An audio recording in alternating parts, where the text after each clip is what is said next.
Bonjour à tous, on se retrouve aujourd'hui pour une nouvelle vidéo derrière l'étau où je vais vous présenter le montage de ce streamer qui m'a permis de débloquer quand même quelques situations. C'est un montage assez simple où je vais utiliser 2-3 fibres. C'est un montage où on va avoir une mouche assez résistante, même très résistante, et on va pouvoir pêcher dans beaucoup de conditions, dans des eaux sales, dans des eaux claires, avec de la luminosité, un petit peu moins de luminosité. Avec ce type de montage, on va vraiment imiter les proies des brochets et on va pouvoir pêcher dans beaucoup de conditions. Donc comme je vous l'ai expliqué, on va utiliser 2-3 fibres maximum. Comme souvent, je mets une base de bucktail. Donc là, j'ai décidé de la monter en blanc et en perle. On va chercher à imiter une petite proie. Donc là, je suis sur un hameçon 4-0, mais c'est aussi une variante que je vais pouvoir faire en 2-0 par exemple, ou 1-0. C'est vraiment une mouche simple, qui est très mobile dans l'eau, qui est assez fine. Quand on va pêcher avec, au niveau du profil, on va être sur quelque chose qui est à peu près comme ça une fois mouillé dans l'eau.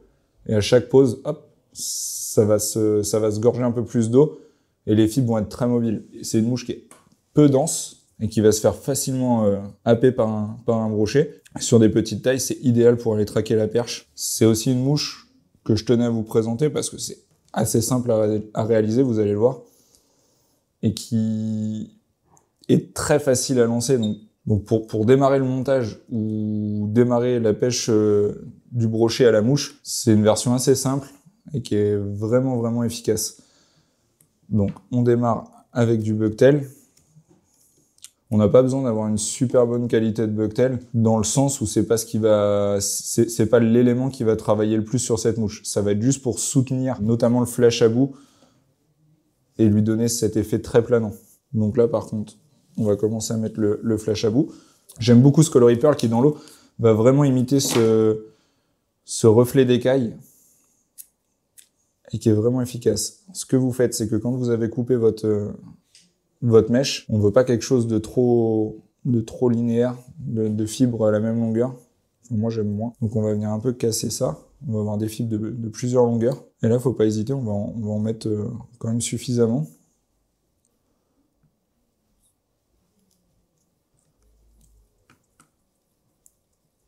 On va bien serrer avec son fil de montage. Comme d'habitude, pour ce type de montage, j'utilise du NanoSilk 6.0. On vient de rentrer aussi également un nouveau fil de chez Semperfli qui est génial pour le montage de streamer. Encore plus pour les débutants, je trouve, c'est un fil en 3.0 200 deniers qui est ultra résistant. Encore plus que le 6.0.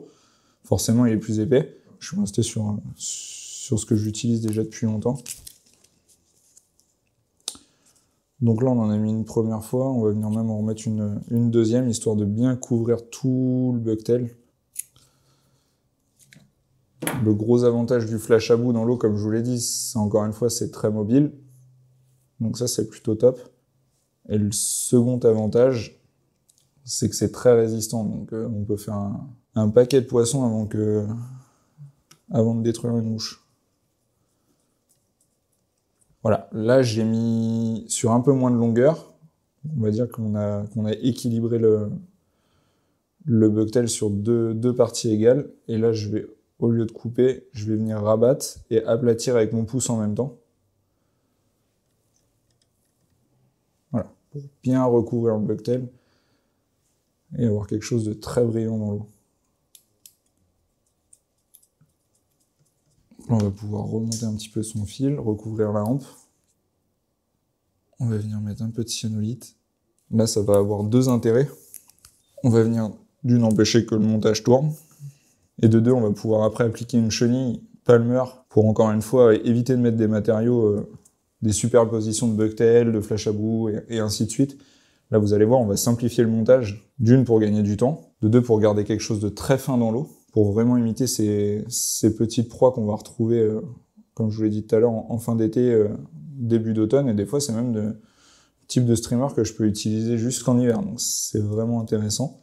Donc voilà, là, je vais venir fixer ce qu'on appelle la chenille Palmer. Donc celle-là, elle est assez longue. On va avoir quasiment 1,5 cm de fibres brillantes. Je reste sur un coloris pearl. Et on va venir remonter le long de la hampe. Et le gros avantage, c'est qu'on va donner déjà un petit peu de volume, mais sans surcharger en fibres son streamer. Hop.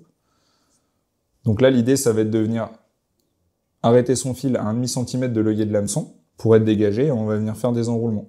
Sur les enroulements, dans l'idée, c'est d'avoir toujours les fibres positionner vers l'arrière du streamer. Et on va pouvoir faire des enroulements. Alors c'est pareil, c'est ce qui est assez facile à appliquer, ça ne demande pas d'avoir une régularité comme sur certaines mouches pour la truite. Hop, puis si les fibres bien sûr se replacent un petit peu vers l'avant, avec les doigts on les repositionne, et ainsi de suite.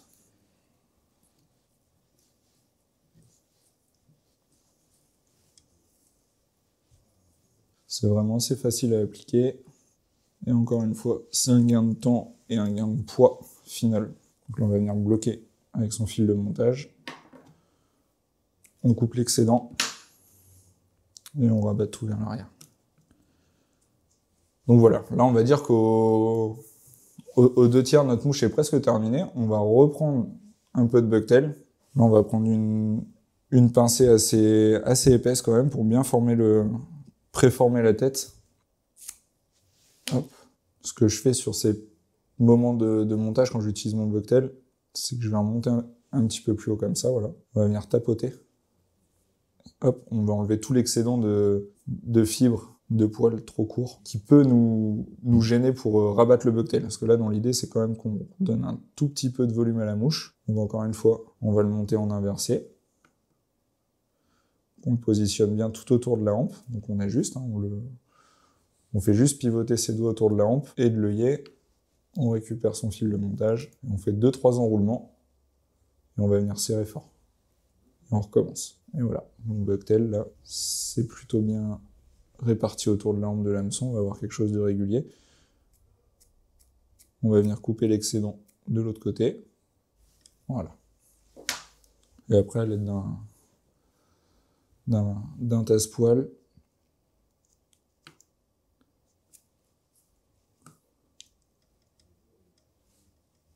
on va venir plaquer le bucktail vers l'arrière. Là, faut pas hésiter, ça a bien pincé pour que les fibres déjà commencent à tenir naturellement vers l'arrière sans avoir besoin de repasser son fil de montage devant. Faut pas hésiter à y aller assez fort. Pour faciliter le montage, je vous conseille d'avoir une petite pince. Hop, on vient la mettre autour de la hampe de l'hameçon. Voilà, ce qui permet de récupérer la main sur l'étau, la main sur le fil, et de pouvoir venir serrer un peu plus fort ici. Et là, on va commencer à venir former la tête. Voilà, sans trop serrer, sinon on va revenir trop ouvrir le bucktail. Voilà, et on ajuste. On place sa petite pince et on continue. Voilà. On va reprendre la colle.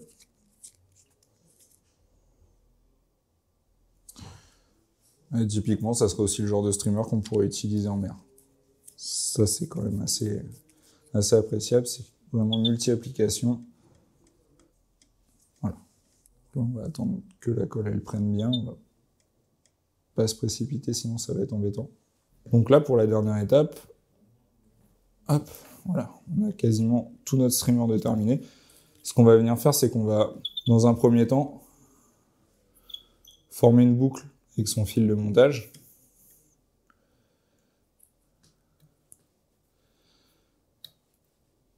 On va commencer à resserrer le fil pour pas être gêné, parce que là on va utiliser des matériaux qui glissent. On va venir jusqu'à l'œillet. On prend son outil à dubbing pour montage truite par exemple. Hop. Et on va pouvoir laisser ça en attente. Ensuite, on va venir prendre du flèche à bout, à peu près sur les mêmes longueurs que ce qu'on a pu utiliser avant. Voilà, on va prendre une pincée assez épaisse, et on va la séparer de façon égale. Hop. Pour éviter que votre flèche à bout glisse, vous pouvez utiliser de la poix, en stick c'est bien. Ça va vous permettre de bloquer les fibres qui sont assez glissantes sur le fil de montage. Hop, voilà. Et on va venir serrer. Et là, vous allez commencer à tourner. On va venir